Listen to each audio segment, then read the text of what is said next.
do you mean? So what managers were particularly strong on the pudding front? Well, like we had Juande Ramos, for example. Like Juande came in and was like... a tough time there. You were with him for a little while, no? Oh, no. Harry. Oh, yeah, that was it. So, I mean, this guy took everything out. And I mean, like, if it was like pasta, for example, no sauces allowed. What you used to create your own sauces with like olive oil, lemon juice, salt, pepper, and some Parmesan cheese. That was it. And even, right, at half time, he got rid of Lucozades as well. There was no Lucozades or anything. There was either water or he made this like special mix, right? This special mix was basically, honestly, this actually happened. This special mix was potatoes, like rice, water, and like pasta, just blended with ice. In a drink? So he's blended it with ice, right? So he's obviously boiled the potatoes to within an inch of their life, so like Runny has anyway. And then he'd blend it and then he handed it out in these little plastic cups at half time. And everyone's like, it's like wallpaper paste, basically. So we've gone, listen, this tastes vile. He's like, it's all natural, it's all good, it's all natural, drink it. And then he went, next week, I'll do something for you. He put some bourbon biscuits in it to make it a chocolatey version of the same thing. It was disgusting. Hold on. Was he doing this himself? Or was no. The fitness coach was doing it. The fitness coach basically was doing it. And he was doing it under the guidance of Juande. That's the thing. He was clearly making. It was his recipe, wasn't it? It was mad. Every single week, this guy was like this that weird guy flown in from like Spain. Like he used to go into this room. He had his like little glasses on, and you'd be sat. He had a little cupboard. You go, come in, and you go in. You just stand on these scales, and he just grab all the bits of fat on you, and he'd go, okay, leave. And then you'd be like, what the fuck does this mean? Whatever. And then the next day, it'd just go up on the board. It'd just be like, right, you're in the green zone, the amber zone, the red zone. I mean, getting fat shamed. Poor Tom Huddleston, man. Honestly, bless him. Tom, every day I left training, Tom was running round the pitch doing fat burners. I literally went to... Here's the thing, he's still doing it though, isn't he? I went to the manager, honestly, because I played with... Well, Tom was at Forest as a kid. Yeah. He was in the year below me. So when we came onto the pitch as like academy players, the younger players come off first because they've done their session. And he used to walk off and I'd look at him like, there's no way you're younger than me. So I was trying to explain to Juande, look, this guy's been 90 kg since he was 14 years old. Nothing's going to change. Yeah. He was not having it, mate. Nothing was changing. So. What was he like? So obviously I came just after with Harry. Yeah. Like obviously, you know, he had a great track record before Spurs, but like, you know. He did with us. Yeah, but like it got to the stage where it was bottom three. Like, that was after, the team, which is fantastic. Yeah, I mean, to be fair to him, right? So winning that League Cup, right, was all on him. I'll be honest with you. I'd never really had a manager explain a two-legged tie in the way that he did. You could see why he had so much success in Europe of like, you know, winning the Europa League and so on and so forth. I think in England, we're very naive at that particular point, how we used to go into these games. And he used to explain it as like, listen, like, say the first half of a game, it's two legs, was the first quarter. And he used to break down each quarter of the game. Do you know what I mean? In terms of, right, this is how we're going to play in this quarter. This is how we're going to play in that quarter. His detail was really good. And his management was good. And I was as fit as I ever was as a footballer, playing under, drinking this crap at half time, doing what he was doing. It was probably my best year in a Spurs shirt, 2008. We win the League Cup against Chelsea.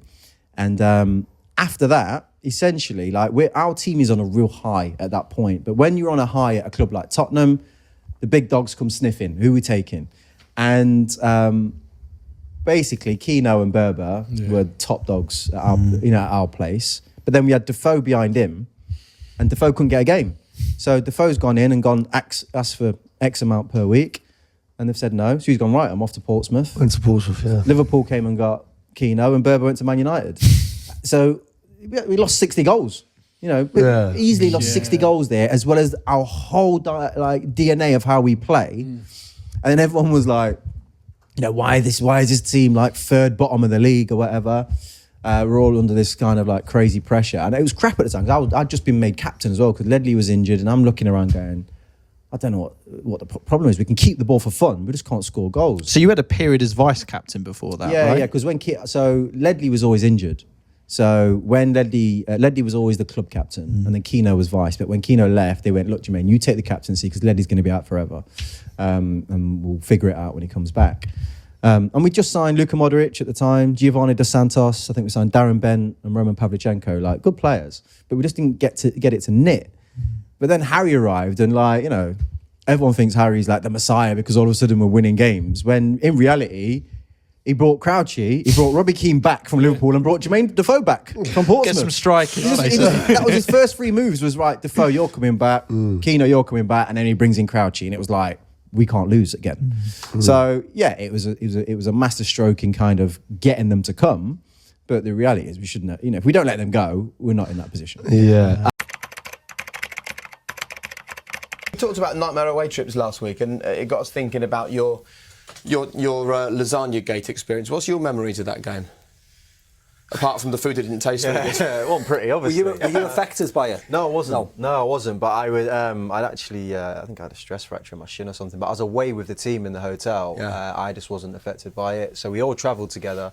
Woke up to kind of text messages of us trying to get the game cancelled, ringing around the lads. Everyone's basically throwing up all over the place. Literally, I mean, the whole team. Yeah.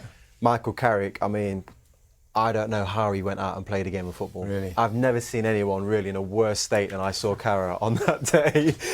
To the point where I think even during the game, Martin Yole, he went to take Edgar Davids off because Edgar was having a nightmare and Edgar didn't actually have food poisoning. Just playing like he had food poisoning. He was just having a nightmare, and Carra's come running over and gone, listen, you can't, I've got to come off. And he just ran off the pitch and ran straight down the tunnel. But obviously, I mean, we get beat, and obviously West Ham are playing music. And what was the situation in terms of the result you needed in that game? We needed to equal basically Arsenal's result. So we needed to win. Qualify. We needed to win to League, qualify for the Champions League. Didn't go our way. West Ham had some celebrations, but then Stevie cheered me up that summer when he smashed that one in the bottom corner. There you go. There you go. All winners. Look, I grew up on Italia 90.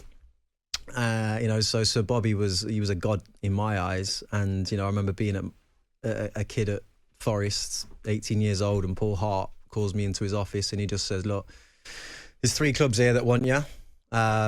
There's Leeds United. They're prepared to pay 5 million, but you're not going there. Who's Leeds manager then? David O'Leary. Okay. He said, you're not going there because I know what's happening there, basically. And he was right, obviously. Alluding to the fact they're spending too much money. Well, the fact that it was falling apart, essentially, yeah.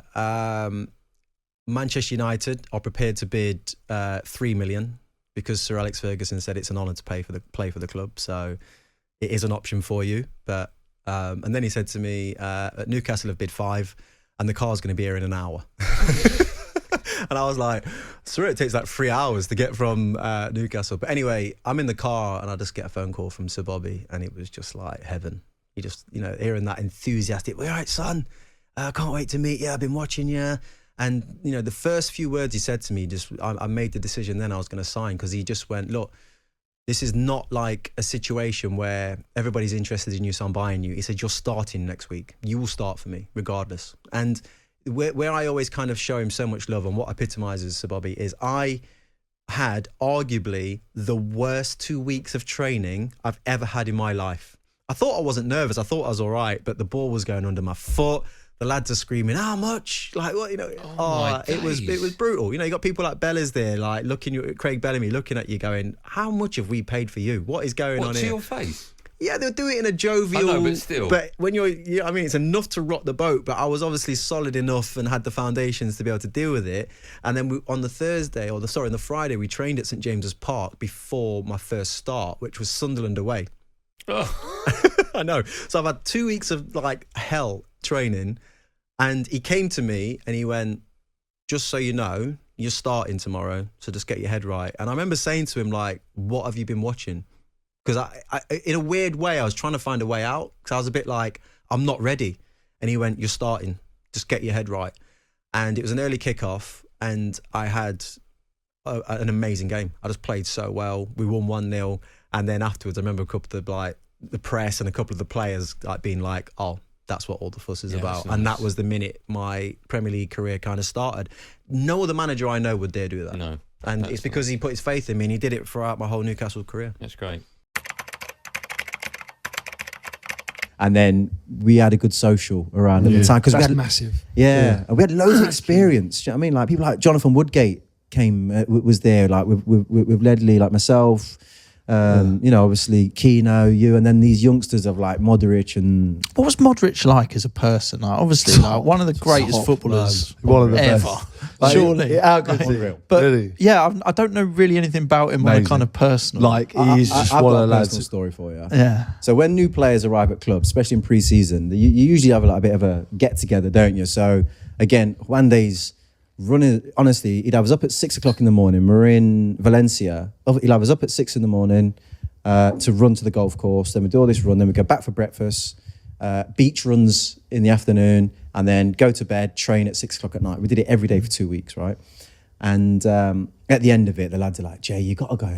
We need just a moment to ourselves. And I'm like, you know, and it's like when you're a captain, you're thinking, right, I'm going to have to go and pull a rabbit out the hat here. So I've gone to see him and said, listen, I think Keno was with me, to be fair, because he hadn't quite left yet. And we both went and said, look, lads need a night out. So we've had a night out.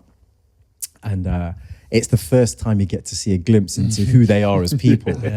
Oh my God. He went on one, Luka. He was like, I mean, all the Croatian boys were class, to be fair. Yeah, weren't good they? lads, But they yeah. loved the drink. Anyway, I get a tap on the shoulder about, not even late, do you know what I mean? Like 10 o'clock going, Jay, need your help. I've gone into like some cubicle. Luca's basically asleep by the toilet. His Rolex has come flying off his wrist. I've had to grab that.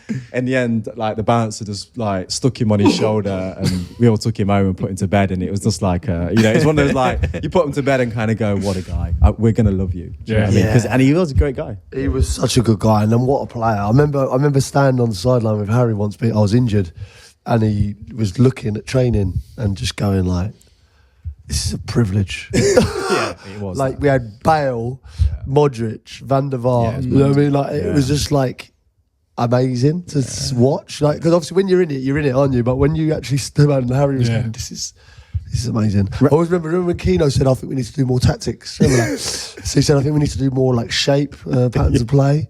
And this is in the meeting, and Harry was like, "Hold on, you want me to tell Luka Modric how to pass it? You want to tell Van der Vaart where to stand? You want to tell Defoe how to score goals? Go and enjoy it, you fucking idiot." That was basically it, wasn't it? Oh my God. It was just like, what Harry's good at is knowing, understanding, Yeah, he is, yeah. a situation. Like, we've got good players, like, and you can beat anyone and just give you that confidence to go and play. Yeah. That's what I used to say. When people ask me, "Oh, what's Harry like?" I say, the best attribute I think he had, the only way I could describe it in like layman's terms is he knows the best recipe for every single game. So, that recipe would always shock you as well. He always pulled a rabbit out of the hat, didn't he, for a game? Like, you might be like, you always get a sense if you're starting at the weekend. He'll do loads of bits of team shape. I'm next to Luka, then I must be starting because he's starting. So, that type of thing.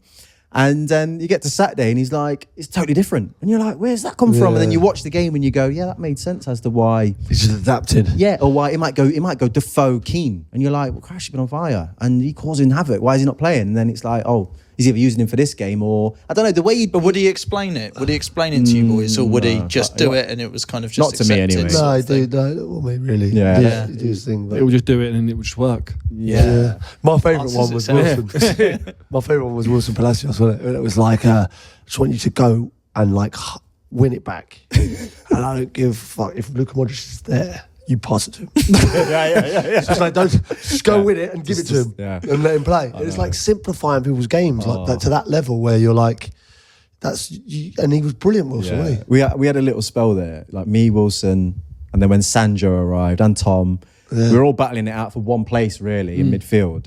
And but the only thing was, Wilson or Sanjo, they would always get booked in 10 minutes. Yeah. And Harry used to just turn around and just give you this look, and I'd be sat there going, fuck off, I'm not moving, because I'm pissed off of you that I'm not starting anyway. But every game you knew you were coming on with those two. But I've never come across two players more hungry without the ball.